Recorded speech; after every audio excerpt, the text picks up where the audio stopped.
বাংলাদেশের দুর্গম একটি অঞ্চল, যেখানে সরাসরি সড়ক পথে আসা যায় না। তাই বর্ষা মৌসুমে ট্রলারই যাতায়াতের জন্য একমাত্র ভরসা। ট্রলারে করে সেই এলাকাতেই প্রথমবারের মতো আসে অনন্যা নামের একটি মেয়ে। লক্ষ্য জোকের চর নামের একটি গ্রামে যাওয়া। ঢাকা থেকে কখনোই একা বাইরে না যাওয়া মেয়েটি কেন একা একা সেই গ্রামে গেল সেটা দেখতে আপনাদের চোখ রাখতে হবে ভিডিওর শেষ পর্যন্ত, যেখানে আমরা এক্সপ্লেইন করতে চলেছি চরকিতে সম্প্রতি মুক্তি পাওয়া লাইফলাইন নামের ওয়েব ফিল্মের কাহিনী। অনন্যা ট্রলার থেকে নামতেই তাকে ঘিরে ধরে এক ঝাঁক বাইকারের দল। প্রত্যন্ত সেই অঞ্চলে সবাই ভাড়া বাইকে করে এক স্থান থেকে অন্য স্থানে যেতে অভ্যস্ত। শহরের সুন্দরী মেয়ে ভাড়া বেশি পাওয়া যাবে ভেবে স্থানীয় লোকজনকে অবজ্ঞা করে সব রাইডাররা অনন্যার কাছে ভিড় করছিল। কিন্তু যখনই তারা জানতে পারল তার গন্তব্যস্থল হলো জোকের চর, তখন কেউই যেতে রাজি হচ্ছিল না। গ্রামের এক চায়ের দোকানির কাছ থেকে অনন্যা জানতে পারে আসলে এখান থেকে জোকের চর 10 মাইলেরও বেশি দূরত্বে অবস্থিত। আসলে সে গুগল ম্যাপ দেখে ভুল করে অন্য এক ঘাটে নেমে পড়েছে। এ সময়ে আমরা পরিচিত হই কোরবান নামের এক লোকের সঙ্গে। সে নিজেও একজন বাইক রাইডার, কিন্তু বেশিরভাগ সময় কাটে তার নেশা করে আর বন্ধুদের সঙ্গে জুয়া খেলে। জুয়া খেলতে খেলতে সর্বস্ব হারিয়ে ফেলেছে সে। এখন সে অন্যদের কাছ থেকে টাকা ধার করে জুয়া খেলে, আর সেই জুয়া হেরে গিয়ে বন্ধুদের সাথে হাতাহাতিতেও জড়িয়ে পড়ে কোরবান। জুয়ায় হেরে কোরবান সেই চায়ের দোকানে আসে সিগারেট খেতে আর দোকানদার চাচার কাছ থেকে টাকা ধার চাইতে।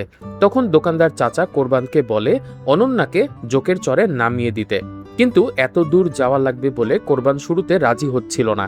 তখন সাথে সাথে অনন্যা তাকে বলে সে যদি তাকে জোকের চরে নিয়ে যায় তাহলে ভাড়া হিসাবে সে তাকে 2000 টাকা দেবে। এমনিতে এই রাস্তার ভাড়া বড়জোর 500 টাকা হবে, কিন্তু এই মহিলা 2000 টাকা কেন দেবে এই জিনিসটাই কোরবানের মনে কৌতূহল জাগিয়ে তোলে। তার কাছে মনে হতে থাকে নিশ্চয়ই জোকের চরে যাবার পেছনে অনন্যার লাভজনক কোনো উদ্দেশ্য আছে। তাই যাবার পথে সে বারবার তাকে প্রশ্ন করছিল কেন সে জোকের চরে যাচ্ছে। অনন্যা বারবারই তাকে অ্যাভয়েড করতে থাকে। এদিকে যাবার পথে অনন্যার ফোনে একটু পরপর কল আসতে থাকে, আর অনন্যা বাইক থামিয়ে ফোনে কথা বলতে থাকে। এভাবে 1 ঘন্টায় 20 বার বাইক থামানোর পর অধৈর্য হয়ে যায় কোরবান। সে অনন্যাকে বলে সে আর এভাবে যেতে পারবে না। এভাবে যেতে গেলে তার সারাদিনই চলে যাবে জোকের চরে পৌঁছাতে পৌঁছাতে। অনন্যা তখন তাকে ভাড়া বাড়িয়ে 2-এর জায়গায় 3000 টাকা দিতে চাইলে কোরবান আবার যাত্রা শুরু করে। দুর্গম পথে নৌকায় বাইক উঠিয়ে তারা পার হয়। অনন্যা ফোনে যা কথা বলছে কোরবান খুব আগ্রহ নিয়ে সেটা শোনার চেষ্টা করে। আমরা বুঝতে পারি অনন্যা এই গ্রামে কাউকে খুঁজতে এসেছে, আর ঢাকা থেকে তার কোনো আত্মীয় তাকে ফোন করে বারবার খোঁজ নিচ্ছে। যেহেতু অনন্যা এর আগে কখনো একা ঢাকার বাইরে আসেনি, তাই ফোনের অপর পক্ষ খুবই দুশ্চিন্তাগ্রস্ত অবস্থায় আছে। একসময় তারা পৌঁছে যায় জোকের চর নামের সেই গ্রামে। অনন্যার কাছে লোকটির একটা ফটোকপি করা ন্যাশনাল আইডি কার্ড ছাড়া আর কিছুই ছিল না। তারা খোঁজাখুঁজি করতে থাকে আক্কাস আলী নামের সেই লোকের, যার খোঁজে অনন্যা 100 কিলোমিটার পাড়ি দিয়ে এই দুর্গম গ্রামে এসেছে। অবশেষে এক নাপিত আক্কাস আলীর বাড়ির ঠিকানা দেখায়, কিন্তু সেখানে গিয়ে অনন্যা দেখতে পায় সবাই মিলাদে ব্যস্ত। আসলে আক্কাস আলী গতকাল মারা গেছে, তাই তার স্মরণে মিলাদের আয়োজন করেছে তার ছেলে। তবে আক্কাস আলীর ছেলে অনন্যাকে চিনতে পারে না। সে জানায় তার বাবা সুস্থই ছিল, কিন্তু গত পরশু মাছ ধরতে গিয়ে এক দুর্ঘটনায় আহত হয়ে মারা যায় সে। অনন্যা ভগ্ন হৃদয়ে ফিরে আসছিল, কিন্তু হঠাৎই তার মনে হলো সে যে আক্কাস আলীকে চেনে, তার এত বড় ছেলে থাকার কথা না। তাই নিশ্চিত হবার জন্য বাসায় সে ফিরে যায় এবং আক্কাস আলীর ছেলেকে এনআইডি কার্ডটা দেখায়। আক্কাস আলী জানায় এটা তার বাবার এনআইডি কার্ড নয়, কারণ তার দাদার নাম আক্কাস আলীর বাবার নামের সঙ্গে মিলছে না। অনন্যা যেন জানে পানি ফিরে পেল। সে যে আক্কাস আলীকে খুঁজছে এই মৃত ব্যক্তি তিনি নন, তার মানে আসল আক্কাস আলী তখনও বেঁচে আছে। আবারও অনন্যা গ্রামের ভেতরে আক্কাস আলীকে খোঁজা শুরু করে, কিন্তু ফটোকপি করা সেই ন্যাশনাল আইডি কার্ডের ছবি দেখে কেউ তাকে চিনতে পারে না। এমনিতেই ন্যাশনাল আইডি কার্ডের ছবি দেখে মানুষকে আইডেন্টিফাই করা অনেক কষ্ট, তার উপরে এটা একটা ফটোকপি, বুঝতেই তো পারছেন। এরকম সময় উদ্দেশ্যহীনভাবে ঘুরতে ঘুরতে কোরবান আলী অধৈর্য হয়ে যায়। সে অনন্যাকে জানায় সে আর এভাবে ঘুরতে পারবে না। অনন্যাকে সে পরামর্শ দেয় পুলিশের কাছে যাবার, তবে অনন্যা পুলিশি ঝামেলায় এড়াতে চাইছিল। তাই সে সময় কোরবান তাকে আরেকটা পরামর্শ দেয়। এলাকার সব মানুষের তথ্য স্থানীয় চেয়ারম্যানের কাছে থাকে, তাই সে অনন্যাকে নিয়ে সেই গ্রামের চেয়ারম্যানের কাছে যায়। সুন্দরী অনন্যাকে নিজের অফিসে পেয়ে চেয়ারম্যান সাহেব বেশ খাতির যত্ন করতে থাকে। সে তার অ্যাসিস্ট্যান্ট সবুরকে দিয়ে বাড়ি থেকে পিঠা আনায় এবং অনন্যার সঙ্গে আলগা খাতির করার চেষ্টা করে। দীর্ঘ অপেক্ষার পর ন্যাশনাল আইডি নাম্বার সার্চ করে চেয়ারম্যান আক্কাস আলীর ঠিকানা লিখে দেয়। অনন্যাকে সেই সঙ্গে নিজের ফোন নাম্বারও দিয়ে দেয়, যাতে অনন্যা কোনো বিপদে পড়লে তাকে ফোন দিতে পারে। অবশেষে অনন্যার অপেক্ষার প্রহর কাটতে চলেছে। আক্কাস আলীর বাড়িতে পৌঁছে অবশ্য অনন্যা দেখতে পায় এক বিপরীত চিত্র। সেখানে গিয়ে তারা দেখে এক স্বামী তার স্ত্রীকে পেটাচ্ছে এবং ঝগড়া করছে। তাদের কাছ থেকে অনন্যা জানতে পারে আক্কাস আলী মাস 3 আগে বাড়ি বিক্রি করে দিয়ে চলে গেছে। বর্তমানে সে হুকুমপাড়া নামের একটা জায়গায় থাকে। এবার কোরবান আলী আসলেও বেঁকে বসে। এমনিতেই সন্ধ্যা হয়ে গেছে, আর ওই হুকুমপাড়া জায়গাটা নাকি ভালো না। রাতের বেলা সেখানে বাইক নিয়ে গেলে তারা ডাকাতের খপ্পরেই পড়বে। অনন্যা তাকে যত টাকাই দেখ না কেন সেই এলাকাতে সে রাতের বেলা যাবে না, দেখা যাবে তার বাইকটাই ছিনতাই হয়ে গেছে। অনন্যা তখন চেয়ারম্যানকে ফোন দিতে গেলে কোরবান জানায় ওই এলাকার চেয়ারম্যানের চরিত্র ভালো না, কাজেই রাতের বেলা তার কাছে আশ্রয় চাওয়া আর মুরগি হয়ে শিয়ালের কাছে যাওয়া একই কথা। কি করবে বুঝতে না পেরে হতাশায় অনন্যা কাঁদতে থাকে। তখন অনন্যাকে দেখে মায়া হয় কোরবানের।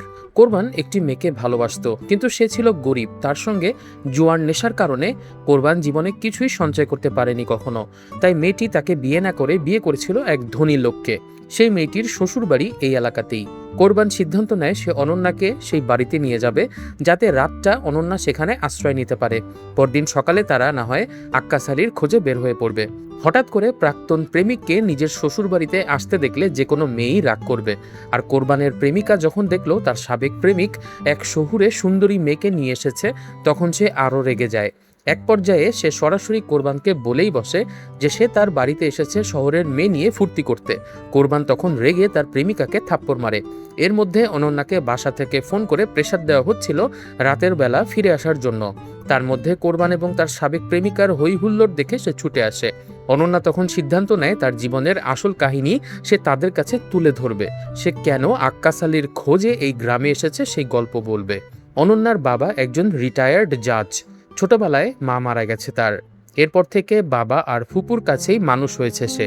সেই সুবাদেই প্রেম হয়েছে তার ফুপাতো ভাই সিয়ামের সাথে। সিয়াম এখন বিদেশে থাকে। তাদের পরিকল্পনা ছিল কিছুদিন পরেই বিয়ে করার। এসব কিছুর মাঝে হঠাৎ একটা মেডিকেল রিপোর্ট অনন্যার জীবনের সব কিছু বদলে দেয়। রিপোর্টে দেখা যায় অনন্যার বাবার 2টো কিডনি অকেজো হয়ে গেছে। খবরটা শুনে অনন্যার বাবা নির্বিকার থাকলেও এক পর্যায়ে তারা দুজনেই ভেঙে পড়ে কান্নায়। ডাক্তারের কাছ থেকে অনন্যা জানতে পারে দ্রুত কিডনি ট্রান্সপ্লান্ট করতে হবে তার বাবার, তা না হলে তাকে বাঁচানো যাবে না। আইন অনুযায়ী কিডনি ট্রান্সপ্লান্টের জন্য ফার্স্ট ব্লাডের কাউকে লাগে, অর্থাৎ নিকটাত্মীয় ছাড়া কিডনি ডোনেশন নেয় না হাসপাতাল কর্তৃপক্ষ। এ কারণেই টেনশনে পড়ে যায় অনন্যা, কারণ তাদের আত্মীয় স্বজন এমন কেউ ছিল না যে তার বাবাকে কিডনি ডোনেট করতে পারবে। সবকিছু মিলিয়ে সে খুব টেনশনে ছিল। তার উপর সরকারি হাসপাতালে কেবিন ম্যানেজ করাও তার জন্য সম্ভব হচ্ছিল না। বারান্দায় দাঁড়িয়ে অনন্যার সঙ্গে সেদিন পরিচয় হয়েছিল রহমত নামের এক লোকের। লোকটি মূলত ছিল দালাল গোত্রীয় একজন লোক। হাসপাতালে বিভিন্ন মানুষকে টাকার বিনিময়ে কেবিন ম্যানেজ করে দেওয়া বা ওয়ার্ডে সিট ম্যানেজ করে দেওয়া, এসবই ছিল তার কাজ। রহমতের মতে হাসপাতাল হলো পৃথিবীর সবচেয়ে কঠিন জায়গা।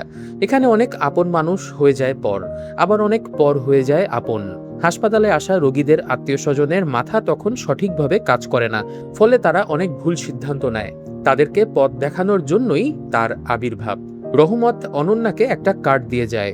অনন্যা অবশ্য সেদিনই রহমতকে কিছু টাকা দেয় কেবিনের সিট ম্যানেজ করে দেওয়ার জন্য। আলটিমেটলি রহমত তাদেরকে একটা কেবিনের সিটও ম্যানেজ করে দেয়। এসব কিছুর মাঝেই বাবাকে না জানিয়ে নিজের ব্লাড ক্রস ম্যাচ করতে দেয় অনন্যা।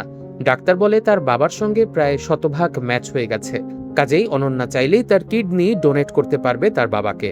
কিন্তু সব শুনে অনন্যার বাবা বেঁকে বসে। তার মেয়ের কাছ থেকে কিডনি নিয়ে সে বেঁচে থাকতে চায় না। অনন্যার ফুপুও তাকে ডিসকারেজ করতে থাকে। তার বাবার বয়স 70-এর উপরে, আর অনন্যা একজন ইয়াং মেয়ে। এই বয়সে একটি কিডনি তার বাবাকে দিয়ে দেবে, এটা তার ফুপু মানতেই পারছিল না। এক পর্যায়ে সে তো বলেই বসে যে সে কোনো এক কিডনিওয়ালা মেয়ের কাছে নিজের ছেলে বিয়ে দেবে না। সবকিছু মিলিয়ে অনন্যা খুবই হতাশ হয়ে পড়েছিল। একদিকে তার বাবার জীবন বাঁচানোর জন্য কিডনি লাগবে, অন্যদিকে কেউ তাকে কিডনি ডোনেট করতে দিচ্ছে না। এরকম মুহূর্তে আবারও তার পাশে এসে দাঁড়ায় সেই রহমত সাহেব। অনন্যাকে সে বলে তার কাছে কিডনি ডোনার আছে। তবে এতে গুনতে হবে প্রায় 10 লক্ষ টাকা। যে কিডনি ডোনেট করবে তাকে দিতে হবে এই টাকা।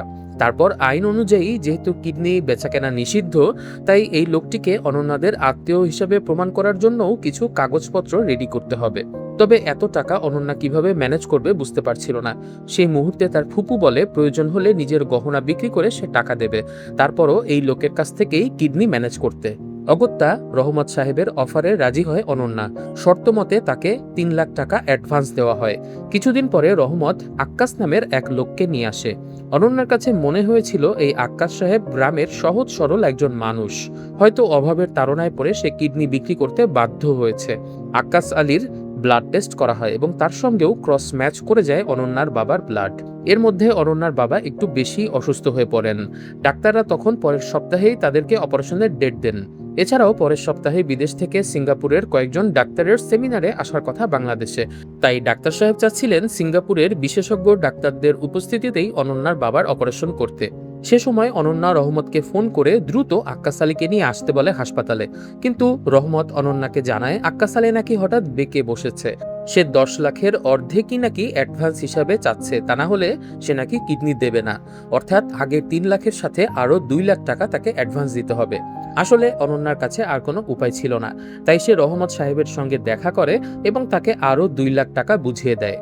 এরপরে কি হবে বুঝতেই পারছেন প্রিয় দর্শকবৃন্দ। 5 লক্ষ টাকা নিয়ে উধাও হয়ে যায় দালাল রহমত। তার ফোন নাম্বারও বন্ধ হয়ে যায়। অনন্যা এই জালিয়াতির কথা পুলিশকেও জানাতে পারছিল না, কারণ তারা আক্কাস আলীকে পরিচয় করিয়েছিল নিজের চাচাতো ভাই হিসাবে, আর কিডনি বেচাকেনা আইনগতভাবে নিষিদ্ধ। অনন্যা বুঝতে পারে রহমত একজন চিটার, কিন্তু তার কাছে মনে হতে থাকে ওই আক্কাস আলী যাকে রহমত নিয়ে এসেছিল সে আসলে একজন অভাবী ব্যক্তি। হয়তো তার ফেস দেখিয়ে রহমত তার সঙ্গে জোচ্চুরি করেছে, কিন্তু আক্কাস আলীকে টাকা দিলে হয়তো সে তার কিডনি ডোনেট করবে।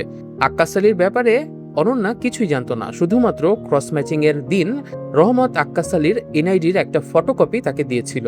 সেই এনআইডির সূত্র ধরেই অনন্যার এভাবে বেরিয়ে পড়া। তার লক্ষ্য ছিল ঠিকানা খুঁজে আক্কাস আলীকে বের করে তাকে টাকা দিয়ে ঢাকায় নিয়ে যাওয়া এবং তার বাবাকে কিডনি দিয়ে বাঁচিয়ে তোলা। অনন্যার মুখ থেকে এই করুণ এবং নির্মম কাহিনী শোনার পর কোরবানের প্রাক্তন প্রেমিকার ভুল ভেঙে যায়।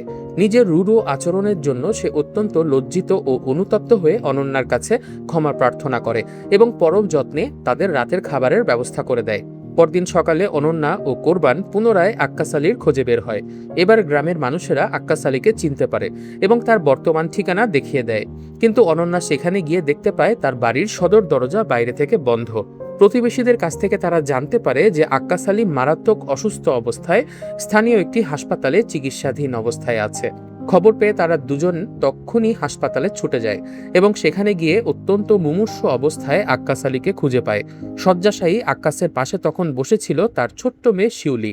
অনন্যাকে দেখা মাত্রই আক্কাস আলী ক্ষোভ ও আক্ষেপে ফেটে পড়ে এবং তাদের কারণে তার সর্বনাশ হয়েছে বলে অভিযোগ করে।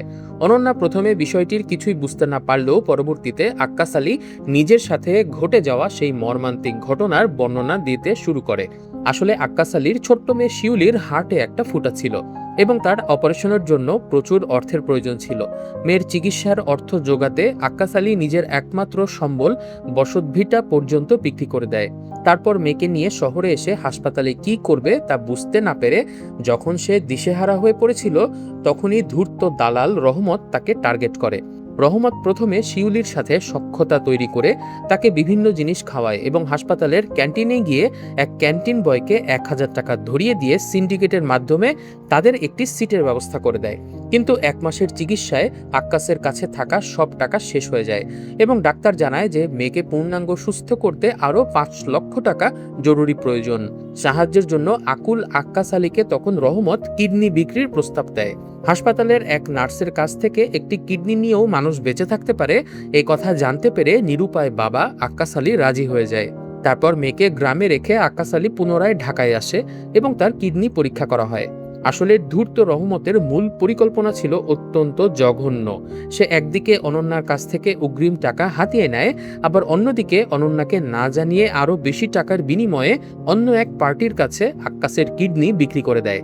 সেই উদ্দেশ্যে রহমত কৌশলে আক্কাসকে অন্য একটি হাসপাতালে নিয়ে গিয়ে রাতের বেলা অত্যন্ত গোপনে অপারেশন সম্পন্ন করে এবং 3 দিন সেখানে আটকে রাখে তাকে। অপারেশন শেষে রহমত আক্কাসকে একটি অ্যাম্বুলেন্সে তুলে দেয় গ্রামের উদ্দেশ্যে যাবার জন্য এবং টাকার একটি ব্যাগ ধরিয়ে দিয়ে বিদায় করে। যাওয়ার সময় সে আক্কাসের আগের ফোনটি নিজের কাছে রেখে দিয়ে নতুন একটি টাচ ফোন দেয়, যাতে পূর্ববর্তী সময়ে রহমতের সাথে যোগাযোগের কোনো প্রমাণ আক্কাসের কাছে না থাকে। সরল মনের আক্কাস আলী তখনও রহমতকে দেবদূত এবং বিপদের দিনে এগিয়ে আসা পরম বন্ধু ভাবছিল, কিন্তু বাড়িতে পৌঁছানোর পর তার সেই ভুল ভেঙে যায় যখন সে আবিষ্কার করে যে ব্যাগের ভেতরে সব টাকাই ছিল আসলে জাল নোট। এই জালিয়াতির কারণে অ্যাম্বুলেন্সের ড্রাইভার পুলিশ ডাকে, তবে পুলিশ পুরো ঘটনা খতিয়ে দেখে বুঝতে পারে যে আক্কাস আলী নিজেই এক বিরাট প্রতারণার শিকার হয়েছে। আক্কাস আলীর কিডনিও গেল, সে কোনো টাকাও পেল না। কিডনি অপারেশনের পর তার যে নিবিড় পর্যবেক্ষণ দরকার ছিল সেটা গ্রামের হাসপাতালে সম্ভব হয় না, ফলে দ্রুতই তার শরীরে ইনফেকশন ছড়িয়ে পড়ে। সব শুনে অনন্যা ব্যথিত হৃদয়ে আক্কাসকে জানায় যে লোভী রহমত আসলে তাদের দুজনের সাথেই চরম প্রতারণা করেছে। নিজের জীবনের শেষ মুহূর্তে এসেও অসহায় আক্কাস আলী অনন্যাকে অনুরোধ করে প্রয়োজনে সে যেন তার অপর কিডনিটাও কেটে নিয়ে নেয়, কিন্তু বিনিময়ে যেন তার পিতৃহীন হতে চলা শিউলির চিকিৎসার দায়িত্বটুকু গ্রহণ করে। এদিকে হাসপাতালের নার্স এসে অনন্যাকে জানিয়ে দেয় যে ইনফেকশনের কারণে আক্কাস আলীর শারীরিক অবস্থা অত্যন্ত নাজুক এবং এই গ্রামের সাধারণ হাসপাতালে তার সঠিক চিকিৎসা করা সম্ভব না। এই চরম সত্য জানার পর অনন্যা ঢাকায় ফিরে আসার সিদ্ধান্ত নেয়।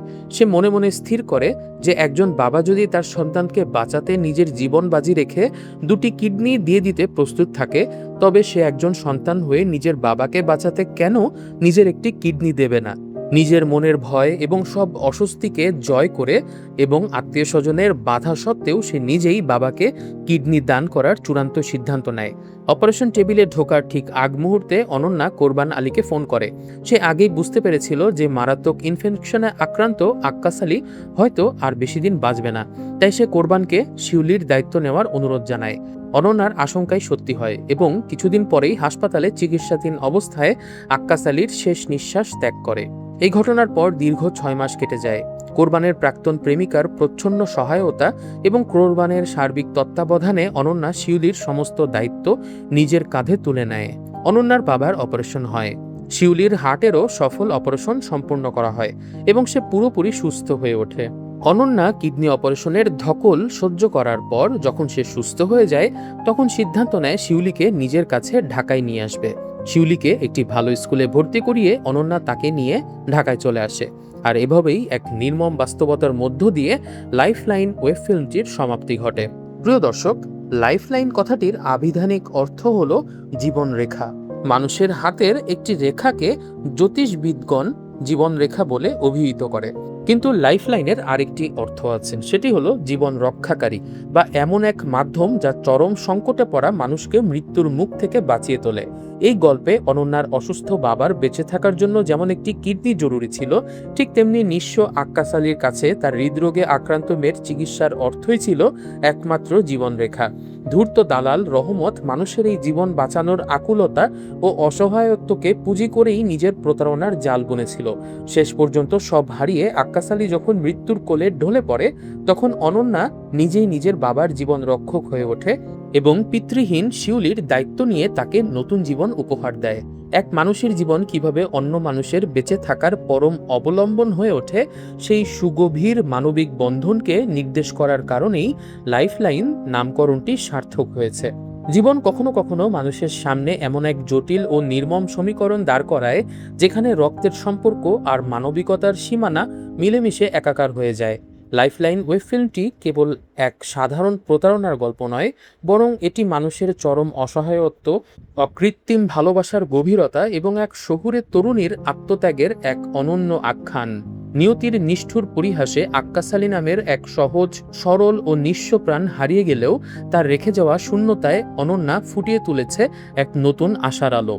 লোভ আর জালিয়াতির অন্ধকারকে বুড়ো আঙ্গুল দেখিয়ে গল্পটি শেষ পর্যন্ত জয়গান গেয়েছে মানুষের অবিনশ্বর বোধের, যেখানে একজন অসহায় বাবার শেষ আকুতির মর্যাদা রাখতে অন্য এক মেয়ে নিজের জীবনের বৃত্ত পূর্ণ করেছে। শিউলির নতুন জীবনের এই সূচনাই যেন প্রমাণ করে, সব হারানোর মাঝেও পৃথিবীতে কোথাও না কোথাও শুদ্ধ ভালোবাসা ও পরম মমতার চোরাস্রোত এখনও প্রবাহমান। তবে এই কাহিনীর অন্তরালে সমাজ ও আইনের জন্য এক সুগভীর শিক্ষা ও সতর্ক বার্তা লুকিয়ে আছে। চিকিৎসার মতো সংবেদনশীল সময়ে মানুষ যখন দিশেহারা হয়ে পড়ে, তখন এক শ্রেণীর অসাধু দালাল বা সিন্ডিকেট তাদের চরম অসহায়তাকে পুঁজি করে ফাঁদ পাতে। রহমতের মতো ধূর্ত প্রতারকেরা একদিকে যেমন গ্রহীতার কাছ থেকে সর্বস্ব লুটে নেয়, অন্যদিকে ডোনারদেরকেও ঠেলে দেয় নিশ্চিত মৃত্যুর দিকে। হাসপাতাল বা চিকিৎসা ক্ষেত্রে যে কোনো আর্থিক লেনদেন বা গুরুত্বপূর্ণ সিদ্ধান্তের আগে প্রাতিষ্ঠানিক নিয়ম মেনে চলা অত্যন্ত জরুরি। মনে রাখা প্রয়োজন, আইনগতভাবে যে কোনো মানবাঙ্গের কেনাবেচা সম্পূর্ণ নিষিদ্ধ এবং একটি গুরুতর শাস্তিযোগ্য অপরাধ। আইন ফাঁকি দিয়ে, পরিচয় গোপন করে কিংবা জাল কাগজপত্রের মাধ্যমে অঙ্গ প্রতিস্থাপনের চেষ্টা করলে তা কেবল আইনি জটিলতাই বাড়ায় না, বরং পুরো চিকিৎসা প্রক্রিয়াটিকে সম্পূর্ণ অনিরাপদ ও ঝুঁকিপূর্ণ করে তোলে। এই গল্পটি সমাজকে এই শিক্ষাই দেয় যে চরম সংকটেও কখনো অপরাধের পথ বেছে না নিয়ে আইনি এবং প্রাতিষ্ঠানিক প্রক্রিয়ার উপর আস্থা রাখা উচিত। একই সাথে সমাজের বিত্তবান ও সচেতন মানুষের দায়িত্ব হলো শিউলির মতো সুবিধা বঞ্চিত ও বিপন্ন শিশুদের পাশে দাঁড়ানো, যেন অর্থের অভাবে কোনো পিতাকে নিজের অঙ্গ বিক্রি করার মতো এমন আত্মঘাতী ও করুণ সিদ্ধান্ত না নিতে হয়। প্রিয় দর্শক, আজকের মতো আমাদের এই এক্সপ্লেনেশন ভিডিও এখানেই শেষ করছি। আমাদের আজকের ভিডিওটি কেমন লাগলো কমেন্ট করে জানাবেন। ভিডিওটি ভালো লাগলে লাইক করুন এবং এরকম আরও ভিডিও দেখতে চাইলে সাবস্ক্রাইব করে পাশেই থাকুন আমাদের আর ফর রিভিউ বাংলা চ্যানেলটির। সবাই অনেক ভালো থাকবেন, সুস্থ থাকবেন এই কামনায় আজকের মতো এখানেই বিদায় নিচ্ছি। খোদা হাফেজ।